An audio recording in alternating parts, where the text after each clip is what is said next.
wanted to hear about the history of your work with Virginia Cooperative Extension and Virginia Tech and what you've seen with grazing specifically, and specifically as it relates to dairy cattle.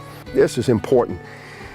During this whole period of time, Eric, 1980, 1990s, as we moved through those years and so forth, the price of goods, supplies, services, the price of capital items, you know, buildings, machinery and equipment and so forth, just continuously and steadily increased. I mean, it just kept going up. At the same time, the average U.S. all milk price, in other words, milk prices that dairymen were receiving for their milk across the nation on average, remained constant. So you had dairy prices, the milk prices were constant, and you had all of your operating costs, capital costs were increasing. And this really, shall we say, marked a challenge. It gave rise to a huge challenge for dairymen in reference to trying to maintain their viability in the dairy industry. A lot of dairymen at that point in time moving through that said, hey, you know, in order for me to survive, I got to do something different. So a lot of dairymen elected to increase milk production as a way of trying to deal with that. They milked more cows, they increased their herd size, milked more cows, they increased production per cow, and a lot of them worked real hard on trying to reduce or control their costs, or a combination of those three, okay? With all this happening, a number of dairymen said, you know what, I want to do. I got to do something different. I mean, we just got to do something different to make things work here on the farm. And then I think this modern day grass movement that occurred back then, and also this rekindled interest in grass-based dairying and pasture-based dairying, at first was pure economics. It's just pure economics. It's like, you know, we got to do something different where we can economically be viable. So what happened is a lot of dairymen started to look at the grass-based dairying. At that time, we had other, let's say, dairymen that basically started into grass-based dairying, and they were in Augusta County, two of them, two farms, Red Mill Dairy and also Sunny Slope. Red Mill was owned by Bill and Crawford Patterson, and Sunny Slope was owned by James Wanger. They said, look, we just want to do something different. We got to do something that's unique, it's out of the box. This thing of what we're doing now is pushing and shoving every day, 7 days a week, milking cows twice a day. We go out there, we have to feed the cows, breed cows, bedding, and so forth, grow the crops. We want to make this a family operation, and it's very difficult for us to just maintain that everyday pace. We're going to milk cows on grass, you know, we're going to feed the cows on grass and we'll produce milk off of grass. And if that doesn't work, we're going to do something else, but that's what we're going to do. And one of the dairymen made a comment, and he said, you know, he said, got to thinking about this thing, and I'll tell you who it was, it's James Wanger. He said, I was thinking, he said, what is going on here? He said, with the way I'm doing it now with the conventional dairyman, and I'm not kicking conventional dairyman because this is his way of, his philosophy in looking at it. He said, Jerry, everything that's stationary, we move. We go to the field, we plant the corn, we manage it for weeds and insects.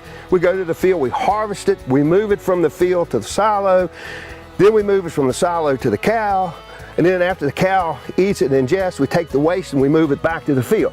He said, look at all of that time and energy and effort and money.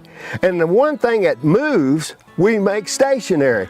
And he says, it just doesn't make sense. He said, so I feel like if we can take the cow and let her do the harvesting for us, and spread the waste, he said, I think we'd be way ahead. And Bill and Crawford, they just felt like that, you know, all this constant work, and they're getting older, and that was a key factor, and they said, we're just not going to be able to sustain this type of living or production here on the farm.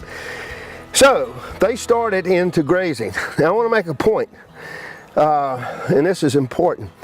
When they did that the first year, and they went from the conventional into the grazing, I got the farm management agent there to keep the financial records, okay, and so forth on the Patterson's dairy, because we wanted to see, you know, is this thing going to be financially successful? And so I remember when they did the transition from conventional into grass-based dairying, they had a high milk production. Their milk production, as far as a rolling yearly herd average for the conventional dairy, was about 23,700 pounds, if I'm not mistaken, which was pretty high. It was one of the highest in the state.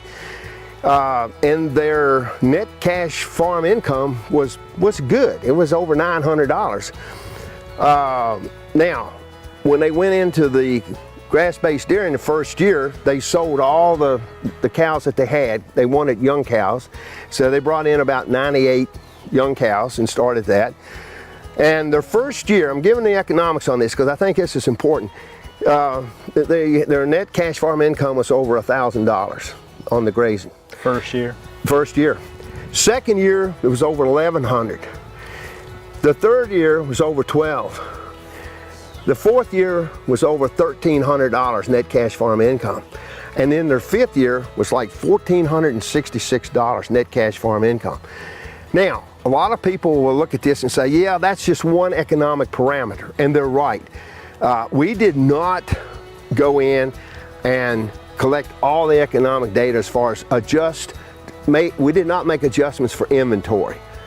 Cows, cattle, feed, equipment, buildings, this type of thing. Because when you make that adjustment, then you convert over, then you can extrapolate and you can calculate a % return on your investment, which is a true measure of profitability. But they reduced their costs significantly, and they really increased their net cash farm income per cow. Wanger, same way. He pretty much followed the same trend. He increased his net cash farm income. You say, well, what drove this rekindled interest? I think it was because of just pure economics. I mean, relatively constant milk prices, the cost of everything going up just drove people to think a different way. Now, a lot of dairymen, as they come in and so forth, they said, well, there's a lot of other reasons that I'm interested in pasture-based or grass-based dairying. One of those reasons that they give was they feel like it's more environmentally friendly. Okay, they feel like that you got all that sod out there, all that grass, legumes, forage and so forth, ties the soil down, so it really helps to prevent and reduce soil erosion.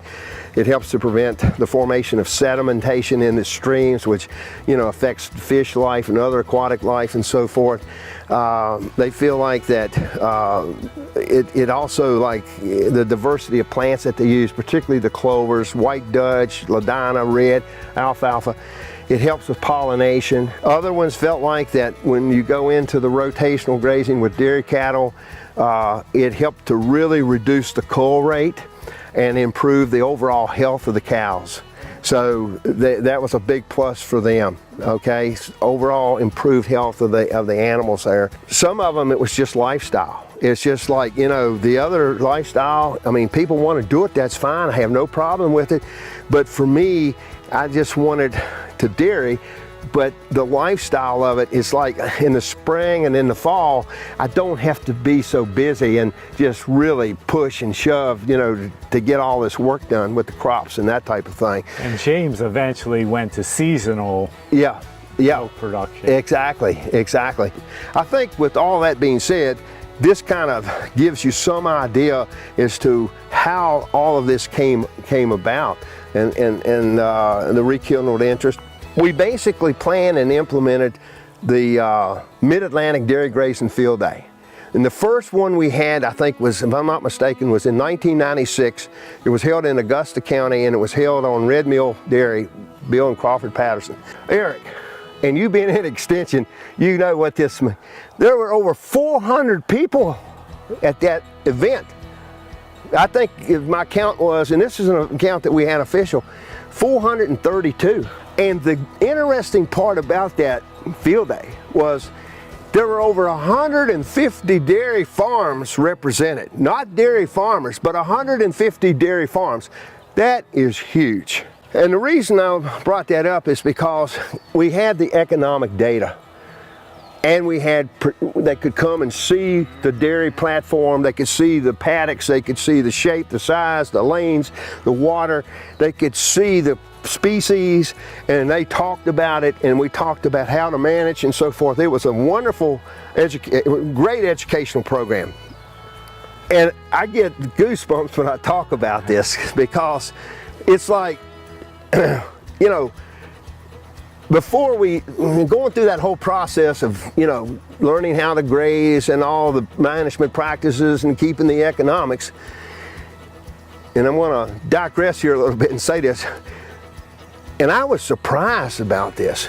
There was a tremendous amount of pushback from the agricultural community against dairy grazing, milking or producing milk off of grass. I was shocked. And I'm bringing that out because it was bad enough or serious enough that I think it deserves some comment. And the reason I say that is because a lot of people in all sectors of the industry were like, this is a fad. Everybody knows this is a fad. Everybody knows this is not going to work. There is no way that you can produce milk off of pasture and produce enough milk to pay your bills and survive. It's just not going to happen.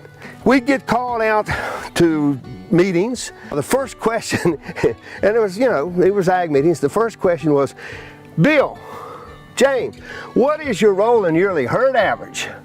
It's all based on milk production, you know, and if you're in the dairy industry, it's like, you know, it's like more milk, more milk, more milk.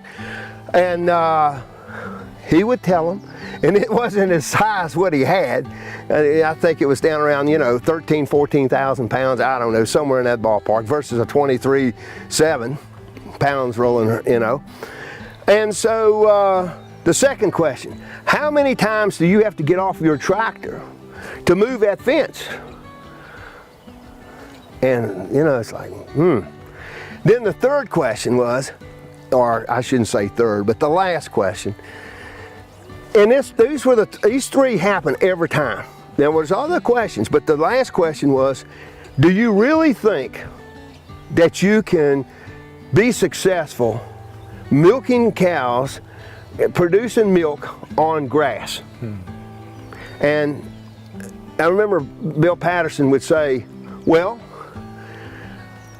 I know I can, because I am doing it. Now, I can't speak for you, but I know I can, because we're doing it. We're doing it at home. And so it's working for us. I feel like that program, the fact that we had that economic data and we had other data there that we could share, really set the course for management intensive rotational grazing in the dairy industry. I really believe that.